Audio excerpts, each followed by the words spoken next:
Hello friends, welcome to Oracle Concept Video Series. In this video, we are going to learn about what is ORDS, that is Oracle REST Data Services.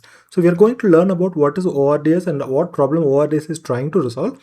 And I'm going to take you through my demo setup, and I'm just going to show you how to select, insert, update, delete data through REST API using ORDS. Okay, before that, let us understand what is ORDS and what problem ORDS is trying to resolve. Whenever we are having an application that interacts with the database, generally we'll be having an application layer which is written in any other programming language to interact with the database. Basically, the application layer will take the request from application and it will interact with database and it will send the response to the application. So this is where the ORDS comes into picture. ORDS provides a very simple way to expose the database data and its operation through REST API. So basically, ORDS is going to replace the application layer, what we written in some other language. Oracle REST service, that is ORDS, is a middleware or an API layer that allows the application to access the Oracle database using REST API to access the data and to do database operation. I will take you through a demo using the REST API. In fact, you can use any of the REST client or you can use the extensions that is provided as part of any of the browsers. This is very much like replicating a real-time scenario. Instead of application, we are using the REST client because application is also going to send the REST request and we are also going to send the REST request using ORDS. Okay. To start with, let us understand what happens behind the scene. The moment we give a REST query, ORDS will send that information as a SQL query to database and database will execute that SQL query and it will respond with a result. That result will be sent back to the browser as a JSON data. Okay, I'm just going to show you how to use the HTTP methods like get, put and delete to basically select, insert or update and delete data into database. Okay, to start with, what I'm going to do, I'm just going to create a table in database and I'm going to populate an employee record and I'm going to show you how to use the get method to select that information.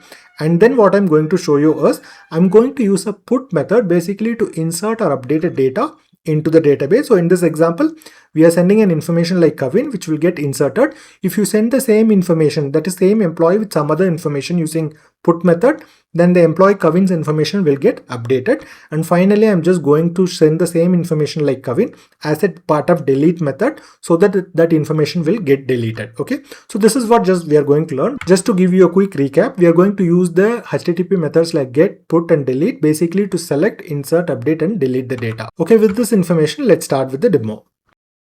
Okay, let's start with the demo. I have a table called employee. So first let me drop it because I've already created. So now I'm creating a table called employee with 3 columns, employee number, e-name and department number.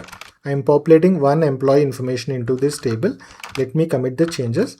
So we are able to see one record, that is employee number 1 Arun with department number 10 inserted. Okay, now what I'm going to do, I'm going to enable the schema for ORDS so that we'll be able to interact to the schema objects using REST API.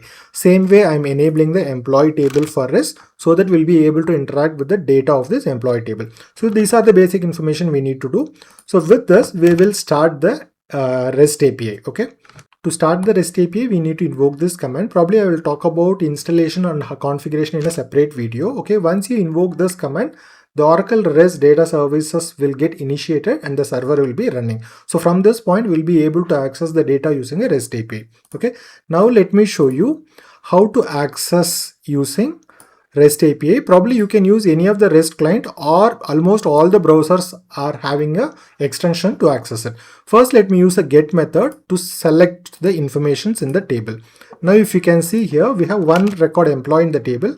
Now I'm able to select that Arun employee as part of the get method. Okay. Now let me show you how to put a record into this table. So I'm using a put method. So let me use JSON custom type. Or let me use a JSON type. You can pass as a JSON format, or so here you can pass as a field name and the value. Let me say employee name is Kavin and department number is 20. Okay, now I'm going to insert this record as employee 2. Let me send this record. If you see 200, that means the request is successful. That means the record would have got inserted. Now you should be able to see the record here. Okay. So the field name is department number. So by mistake, I gave DEM. Okay. DEPT department number. Let me resend so that the information will get updated. So this is an example for update again. Okay. Suppose if you want to update the same employee with some other information, suppose instead of Kevin, I want to say Kumar Okay, let me send the request. Informations are sent. Let's query from the database. Yes, we are able to see the updated name. If you want to delete an existing information, let's take the delete method and same record, that is employee name Kumar, I want to delete. So let me send. Now let's query from the table. The Kumar is deleted. Okay, so this is how we will be using the ORDS or the REST API in real time. Instead of the REST client, we'll be using the application will be sending the actual REST API request to the database using ORDS. I hope you would have learned something new. If yes, please like this video, subscribe and stay tuned for new future video, interview question, SQL practical question and concept videos. And thanks a lot for watching this video. If you have any questions, you can post it in the comment section or you can drop to this mail ID, and thanks a lot.